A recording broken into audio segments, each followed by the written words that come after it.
Thom Hartmann here on the news. You need to know this. Methane emissions in the south central U.S. are nearly 5 times higher than previously thought. According to a new study from Harvard University, there is way more methane being pumped into our atmosphere, and that means a much larger effect on climate change.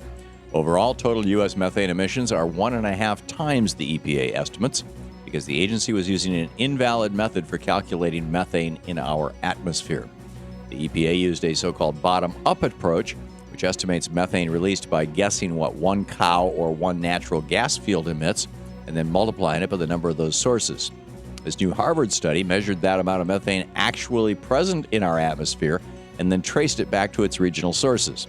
The study's lead author, Scott Miller, said most strikingly, our results are higher by a factor of 2.7 over the south central U.S., which we know is a key region for fossil fuel extraction and refining.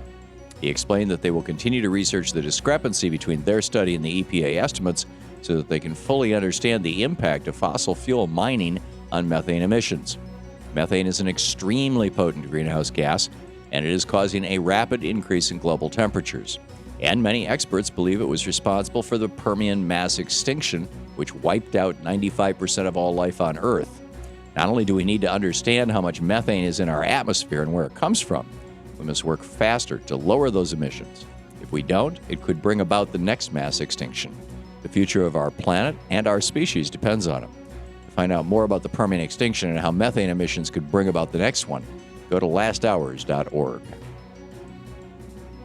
In Screwed News, banks want to charge us for saving money.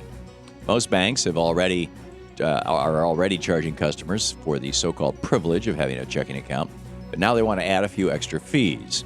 According to the Financial Times, the Federal Reserve is considering dialing back the process of quantitative easing. In other words, they want to scale back the $85 billion a month bond buying program, which floods the banking industry with capital at little to no cost. But the banks won't give up all that free money easily, and they're looking to customers to make up for those lost profits. Historically, banks actually paid customers for saving money as a return for leaving money in the bank where it could be used to lend and invest. But today, the banksters act like they're doing us a favor by holding our money and using it to profit off loans and investments. The only reason this is even being considered is because the too-big-to-fail financial giants can get away with pretty much anything they damn well please without fear of repercussion. It's time to break up these banks and put power back in the hands of banking customers. In the best of the rest of the news, solar energy is one of the fastest-growing energy sources in our nation, and it's about to get cheaper and easier. According to a new report by the Federal Energy Regulatory Commission, more than 99% of new electric generation in the month of October came from renewable sources, and solar power is responsible for most of it. In addition, the FERC approved a new rule last week that will make connecting solar installations cost less and get completed faster. Already, the solar industry employs almost 120,000 Americans who work for more than 6,000 small businesses around our country. There's currently 9,400 megawatts of solar capacity throughout our nation, enough to power more than 1.5 million American homes. By the end of this year, that number will increase dramatically even before these new rules have any effect. According to John Wellinghoff, the exiting FERC chairman, solar is growing so fast it's going to overtake everything. This new rule change is only going to speed that process up. According to radcast.org, radiation levels are still elevated in most areas of our country, but the Northwest is calm and steady.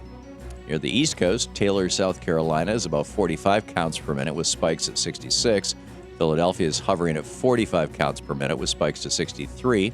In the Midwest, Warren, Michigan is reporting levels of 45 counts per minute with spikes of 62.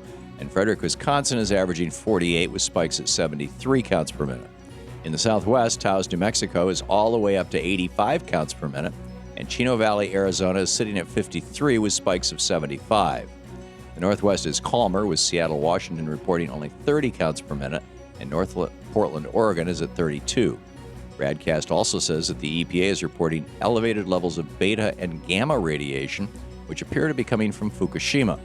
Radcast.org reminds us that their alert level is 100 counts per minute, and they're keeping us informed with information that the corporate media simply ignores. And finally, every Thanksgiving, the president pardons one lucky turkey, and some governors do the same in their states. This year, however, at least one governor is changing that tradition by sentencing one turkey to become a meal for the needy. Governor Mark Dayton of Minnesota will be sending his turkey to the St. Paul Salvation Army to bring Thanksgiving to hungry families.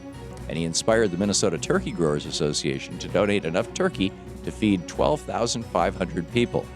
Governor Dayton made his choice to highlight Congress cutting food stamps, and he said it's a cruel way to treat hungry Americans in the holiday season.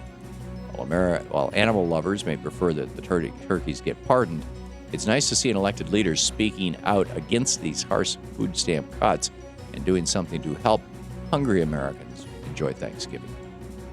And that's the way it is today, Wednesday, November 27th, 2013. I'm Thom Hartmann.